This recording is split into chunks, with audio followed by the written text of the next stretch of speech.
엘리야는 우상 숭배를 물든 이스라엘을 하나님께로 돌이키는 사역에 헌신했던 위대한 선지자입니다.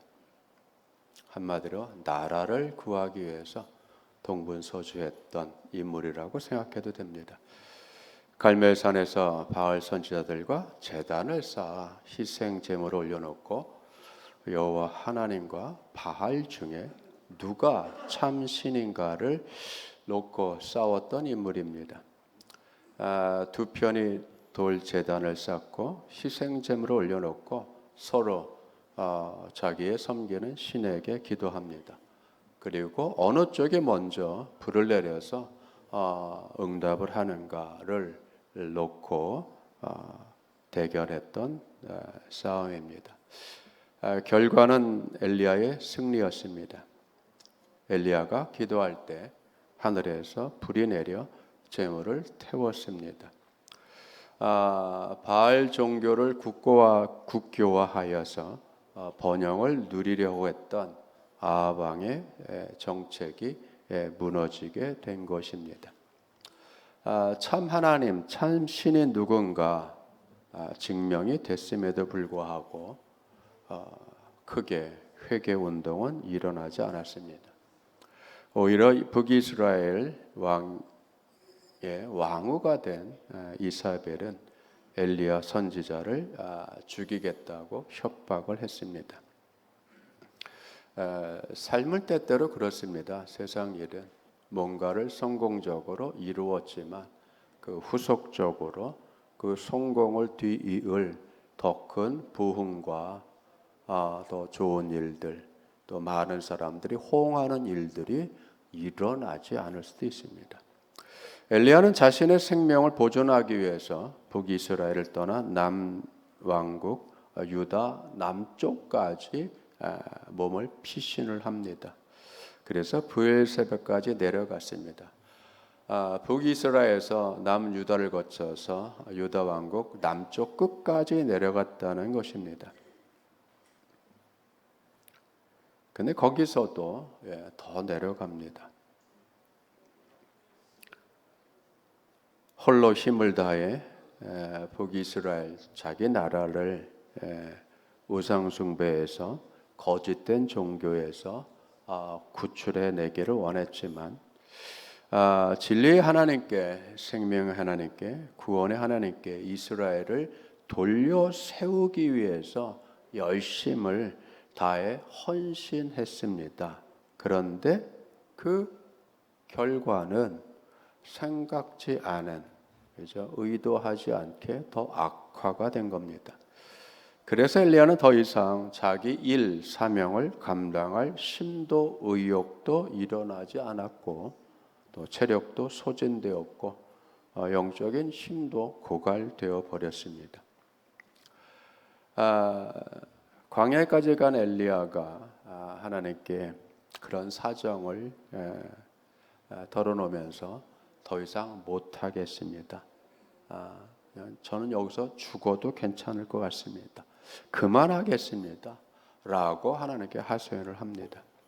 때때로 우리들이 그런 일이 있죠. 어린 젊은이나 나이 든 분들이나 노년층이나 공통적으로 가지고 있는 게 뭐냐면 그 의도하지 않던 일들이 잘 안 됐을 때, 그리고 어려움이 계속될 때, 학생들도 그렇죠. 공부를 했는데 성적이 오르지 않아요. 그럼 뭡니까?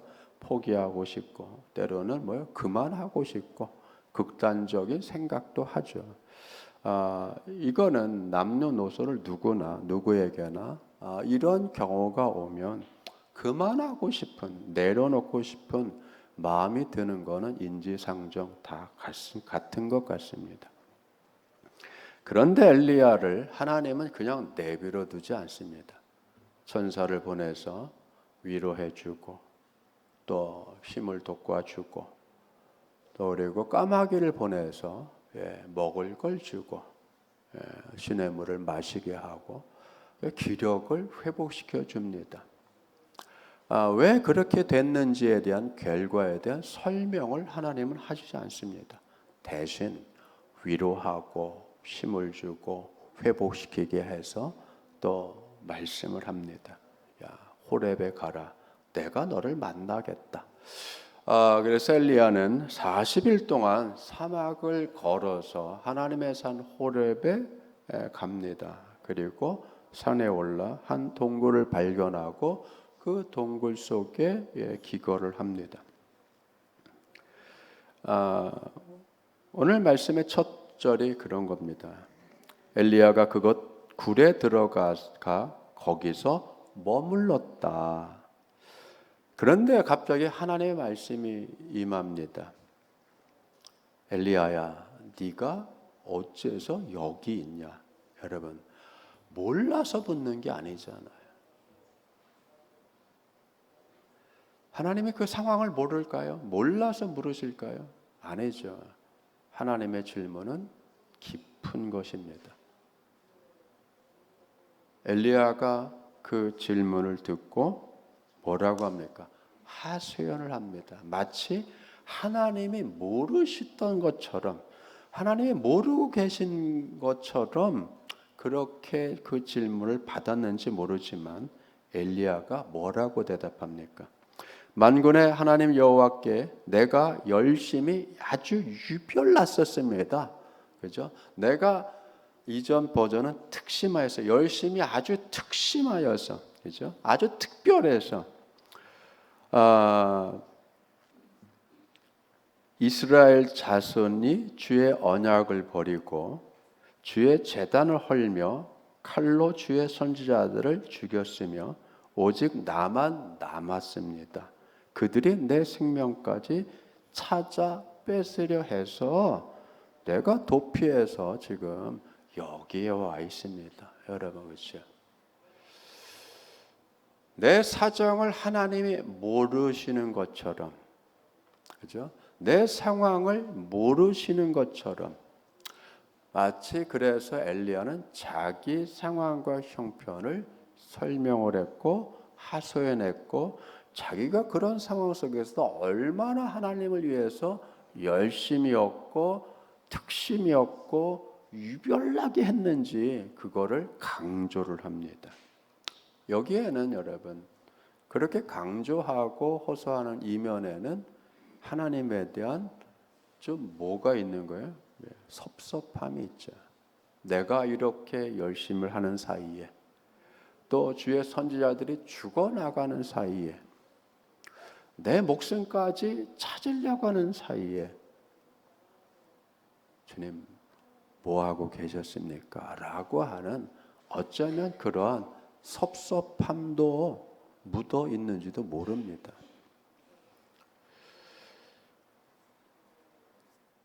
근데 그 하소연을 들은 하나님이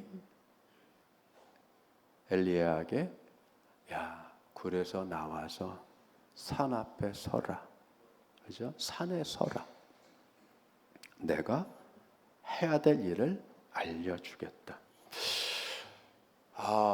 놀라운 일이 벌어질 거라고 생각했던 엘리야의 기대와는 무관하게 놀라운 일은 벌어집니다. 어마어마한 강하고 큰 바람이 붑니다.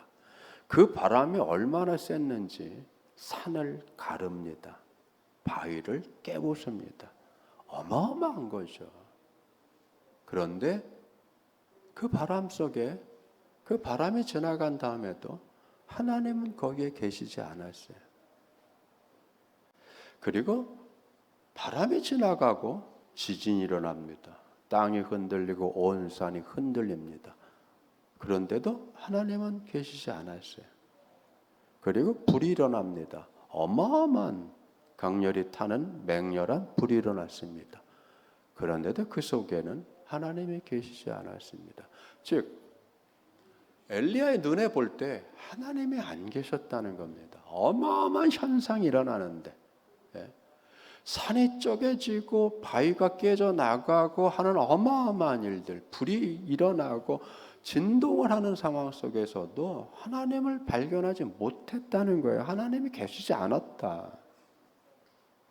그런 현상들이 그 어마어마한 인간이 생각할 수 있는 가장 최고의 이적과 파괴력과 권능이 일어났는데도 불구하고 그런 현상이 벌어졌는데도 하나님은 계시지 않았다는 거예요. 놀랍죠. 그리고 그와 정반대에 조용하고 부드럽고 세미한 적은 소리가 나왔습니다. 대조를 일으키는 거죠. 어마어마한 큰,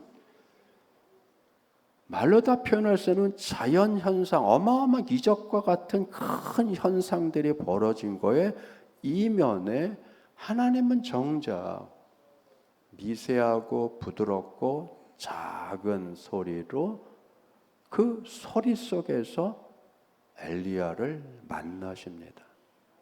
그리고 말씀을 하시죠. 엘리야가 듣고 겉옷으로 얼굴을 가리고 계속 굴 어귀에서 서 있었어요. 그 소리가 이르면서 얘기합니다. 엘리야야, 네가 어찌하여 여기 있냐? 다시 한번 말씀하죠. 하나님의 질문이 다시 일어나는 겁니다. 왜 너 여기 있냐? 여러분, 그런데 이 동일한 질문에 엘리야가 또 이전과 같은 동일한 또 자기의 상황과 자기의 형편에 대해서 하이소연을 합니다. 14절 말씀입니다.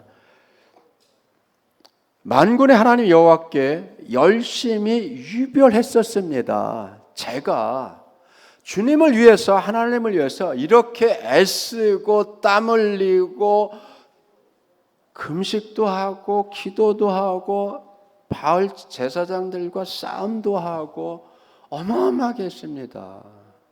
그렇죠?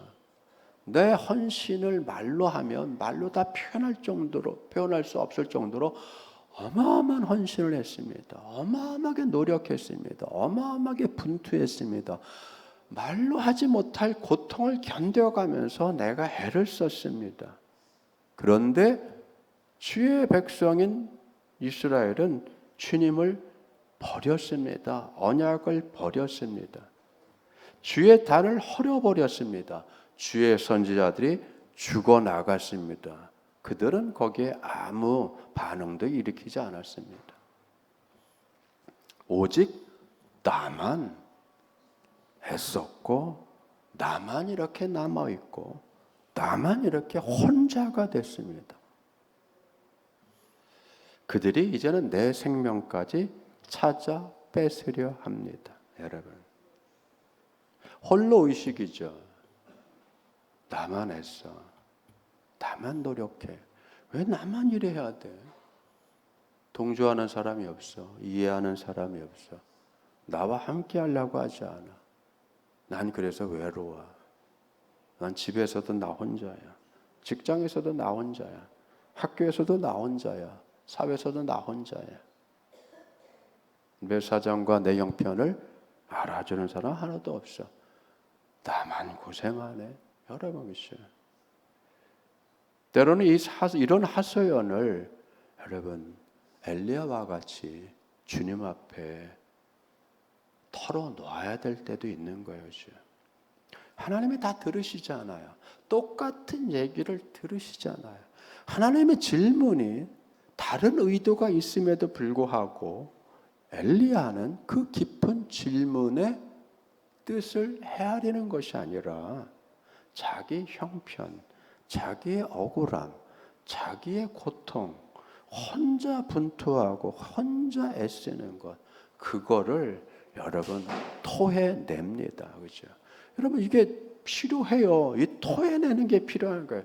가슴에 묻는 거가 중요한 것이 아니라 그냥 감내하는 것이 아니라 하나님 나 힘들어요. 그죠? 이 말이죠. 나 힘들어요. 하나님 나 힘들어요. 나 혼자 하기 힘들어요. 참 버거워요. 내 인생이 왜 이런지 모르겠어요. 왜 나만 혼자 이렇게 해야 되죠? 여러분. 나만 혼자 남았어요. 그런데도 내 가족은 더 날 보고 뼈빠지게 일하라고 합니다. 그죠? 아들놈도 이해를 못해요. 딸년도 이해를 못해요. 여러분, 아버지도 이해를 못해요. 엄마도 이해를 못해요. 나 혼자예요. 나 죽고 싶어요. 그 얘기죠, 여러분. 이런 얘기를 하나님이 받으시잖아요, 여러분. 입 다물어라 하지 않아요. 묵묵하게 주님 받아들이십니다. 귀담아 들으셔요. 여러분, 그래서 여러분 하소연도 필요한 거예요. 어디 가서요? 하나님 앞에서요. 혼자. 여러분 얼마나 힘들었으면 굴 속에 처박혀 있겠어요. 예. 자기만의 굴이 있는 거죠, 여러분. 누구나 자기만의 굴이 있어요. 예수님께서 제자들에게 뭐라고 합니까? 너희들 기도할 때 백주대 낮에 사거리 모퉁이에 서서 좋은 옷 입고 거룩한 옷 입고 두 손 들어서 하늘 향해서 하나님 찬양합니다. 저를 이렇게 거룩하게 하셔서 그렇게 기도하지 마라. 쉽게 얘기해서 그딴 식의 기도하지 마라. 차라리 기도는 너희 아버지 하나님과 너만의 문제니까 골방에서 하나님을 은밀하게 만나라. 여러분 은밀하게 만나는 게 뭐예요? 공공연하게 대놓고 밖에서 나는 기도하는 사람이에요. 나는 거룩한 사람이에요. 라고 그걸 자랑하기 위해서 기도하는 게 아니라는 거죠. 기도는 어떻게 해요? 하소연할 거 있고 외칠 것이 있고 아픔이 있고 고통이 있고 그 혼자 견뎌야 될 그것을 그저 조용히 하나님만 아는 그 자리에서 하나님께 드리라는 거잖아요, 여러분. 그러나 주님이 일을 안 하시나요? 일을 하시죠. 주님의 일하심이 우리가 감지할 만큼 뚜렷하게 보일 때도 있고 우리가 보지 못하고 느끼지 못하는 그 상황에서 일하시는 하나님이시란 말이에요. 왜? 인간은 여러분 눈도 가시권이 있잖아요. 예? 듣는 것도 뭐요? 여러분 들을 수 있는 음역대가 있는 거예요. 눈에 보이는 가시권과 들을 수 있는 음역대가 볼 수 없는 가시권 밖에 그리고 음역대 밖의 것이 어느 쪽이 더 클까요? 어느 쪽이 더 많을까요? 우리가 볼 수 있는 가시권 안과 들을 수 있는 음역대가 여러분 그렇게 크지 않아요. 들을 수 없는 저주파가 얼마나 많아요. 더 큰 소리는 더 못 듣죠. 작은 것을 우리가 볼 수 있을까요? 못 보죠. 더 큰 거는 보나요? 못 보죠, 여러분. 크면 큰 대로 부분밖에 못 보고 작으면 작을수록 전체를 못 보죠. 그렇기 때문에 하나님께서 일하시는 것을 우리가 감지하지 못하는 게 더 많은 거고 느끼지 못하는 게 더 많아요. 그럴 때 감지하지 못하고 느끼지 못하고 판단하지 못하고 할 때에 그때 우리의 판단은 뭐냐면 하나님이 날 위해서 일을 안 하시나 봐. 얼마나 어리석은 거예요. 그러니까 하소연을 하게 되고 아파하게 되고 혼자 의식을 갖고 혼자 고통하는 것 같고 혼자 남은 것 같고 혼자 남은 나까지 죽을 것 같은 나까지 죽일 것 같은 세상으로 느껴지잖아요. 하나님은 하나님의 임재가 부드럽고 조용한 서리 속에서 하나님이 임재하시면서 엘리야에게 말씀을 합니다. 뭐라고 얘기하죠? 오늘 말씀. 엘리야야, 너는 다시 돌아가라. 여러분 돌아가라고 하잖아요. 돌아가라. 도망 나왔던 길을 다시 가야 돼요. 피했던 자리로 다시 가야 돼요. 하기 싫었던 곳으로 다시 가야 돼요. 하나님께서 뭐라고 하니까 돌아가라. 네가 왔던 광야길을 다시 가라. 여기에만 머물지 말고 너는 다시 가라. 그리고 뭐라고 합니까? 하사에게 가서 하사엘에 가서 아람왕이 되게 기름을 부어라. 예후에게 가서 기름을 부어서 이스라엘의 왕이 되게 하라. 너는 엘리야에게 기름을 부어서 너의 뒤를 이을 선지자로 세워라. 여러분, 왜 이스라엘의 선지자가 외국에 가서 아람에 가서 하사엘이라고 하는 사람에게 기름을 부어서 그 아람 제국의 왕이 되게 하게 하시나요? 하사엘의 뜻은 하나님을 보는 자라는 이름의 뜻이에요. 이방인인데 그 이름이 하나님을 보는 자예요. 놀랍죠, 여러분? 이방인이에요, 여러분, 이방인. 근데 그의 이름이 하나님을 보는 자예요. 그에게, 하나님을 보는 자에게 기름을 부어서 아람의 왕을 세워라. 하나님의 역사는, 하나님의 일하심은 이스라엘 안에만 있는 게 아니잖아요. 이스라엘 밖, 세계를 움직이시고 이방을 움직이시고 더 큰 나라를 움직이시고, 예후가 여러분 여호와가 그분이다는 뜻이에요. 예후의 뜻은, 예후의 이름은 하나님이 그분이시다, 여호와가 그분이시다.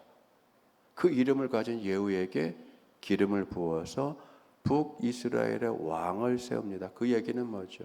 예후가 아합을 죽일 거란 얘기죠. 여호와 그분이 하신 것이다. 여러분, 그렇죠? 세계 역사를 누가 이끌어가? 주님이 이끌어가시죠. 누구를 통해서? 하나님을 보는 자들을 통해서, 하나님을 찾는 자들을 통해서, 그분이 하나님인 것을 인식하는 자들을 통해서 하나님은 역사하시는 거예요. 엘리사가 기름을 부어서 엘리야의 뒤를 이어서 사역을 감당합니다. 엘리사가 여러분 구원의 하나님, 여호와는 구원이란 뜻이에요. 구원의 하나님께서는 여러분 끊임없이 자기 일을 하시고 이끌어 가시고, 인생을 이끌어 가시고, 나라를 이끌어 가시고, 세계를 이끌어 가시고, 역사를 이끌어 가시면서 그걸 하나하나씩 이루어 가시는 분이에요. 여러분, 이 세상은 하나님의 일하는 일터예요. 그죠? 그 일터에 마치 자기 밭에 그 농부가 좋은 씨를 뿌리는 농업을 하는 것처럼 그 일을 계속 하시지만, 여러분 그 일터에는 누구도 씨를 덧뿌리고 갑니까? 왼수도 마귀도 가라지를 덧뿌리더라. 덧뿌리는 거죠. 그러니 여러분, 이 세상은 선한 자와 악한 자가 함께 살아가는 거예요. 부딪히기도 하고 저마다 자기 영역에서 자기 삶 자리에서 여러분 자기 식대로 일을 해갑니다. 삶을 꾸려가죠. 나라를 운영하죠. 여러분, 그래서 어떻게 하니까 서로 부딪히죠. 여러분, 공격하고 싸우고 압제하고 다투고, 여러분 그런 일들이 벌어지는 거예요. 그런 일들이 벌어지는 상황 속에서도 하나님은 여러분 구원의 역사를 이루어 가십니다. 이게 중요한 거죠. 더 이상 못하겠습니다. 나 죽여주세요. 나 데려가세요. 라고 하는 엘리야에게 하나님의 일을 알려주십니다. 면면이 이어가고 면면이 이끌어가시는 하나님, 그 상황 속에서 하나님을 인식하는 자, 하나님을 찾는 자, 하나님을 보는 자, 그분이 하나님이야 라고 고백하는 그 사람들을 통해서 하나님은 면면이 역사를 이어가고 심판도 하시고 하나하나 문제를 마무리도 하시고 새로운 국면으로 이끌어 가시고, 그렇게 하나님의 일하시는 것을 우리에게 또 보여주시고 말씀하시고 우리에게 이어가라고 하시는 거예요. 그래서 하시는 말씀이 뭡니까? 돌아가라. 포기한 자리로 돌아가라. 하기 싫은 자리로 돌아가라. 도피한 자리로 돌아가라. 만나기 싫은 자리로 돌아가라. 우리에게 돌아가라고 하는 거예요. 거기서 말씀대로 이루어지는 그 일을 감당을 하게 되는 겁니다. 하나님이 일하시는 방법이 기적과 장엄한 일들을 통해서도 하지만 그러나 작고 조용한 방법으로도 얼마든지 역사를 바꾸시고 새롭게 하실 수 있다는 사실을 우리가 오늘 말씀을 통해서 깨달아야 돼요. 우리는 이렇게 생각하죠. 한 번에 끝내주세요. 한 번에 끝내주세요. 확 바꿔주세요. 저것들 다 쓸어버리세요. 여러분, 그건 우리의 마음이죠. 하나님의 마음은 한 번에 끝내실 수 없는 겁니다. 왜죠? 기회를 줘야 되고, 구원해내야 되고, 깨닫게 해야 되고, 회개해야 되고. 여러분이죠. 사랑의 주님께서 여러분 구원의 기회를 또 생존의 기회를 열어갈 수 있도록 새로운 문을 열어 가시는 하나님이십니다. 그 새 문을 열어가는 그 일에 우리가 동참을 하는 것이고 우리가 그 안에서 소망을 가지고 다시 가기 싫은 자리, 만나기 싫은 사람 만나며 하기 싫은 일을 해야 되는 그 자리로 말씀을 갖고 돌아가는 것입니다. 그리고 그 말씀대로 행함으로 인해서 이끌어 가시고 성취해 가시고 결실 맺게 하시고 새롭게 하시는 하나님의 은혜, 그분의 일하심을 다시 재발견하게 되는 것입니다. 이것이 우리에게 복이고 은혜가 되고 우리에게 힘이 되는 것입니다. 오늘 말씀을 통해서 우리는 또 이 예배가 끝나면 우리의 삶의 자리로 다시 돌아갑니다. 엘리야가 걸어왔던 광역길을 다시 되짚어서 돌이켜서 자세를 바꾸고 몸을 틀어서 그 자리로 가야 되는 것처럼 우리도 우리의 삶의 자리, 생존의 자리, 사업장의 자리, 직장의 자리, 가정의 자리로 돌아갑니다. 그러나 여러분 혼자 가지 않습니다. 주님께서 목자가 되셔서 여러분의 손을 잡고 함께 가실 것이고 세미하고 부드러운 그 말씀이 여러분과 함께 하실 것입니다. 그 말씀 속에서 역사하신 하나님의 은혜가 새로운 한 주간 여러분의 승리를 이끌어 가주시고 또 복되게 하시고 은혜롭게 하시고 힘을 주시고 용기를 더하시고 담대케 하시고 또 그래서 자녀들을 바꿔가시고 일들을 바꿔가시고 삶들을 열어가시는 하나님의 그 말씀의 역사가 새로운 한 주간 여러분의 모든 순간순간 속에서 복되게 이루어지기를 축원합니다. 기도하겠습니다. 아버지 하나님 감사드립니다. 오늘 우리도 엘리야처럼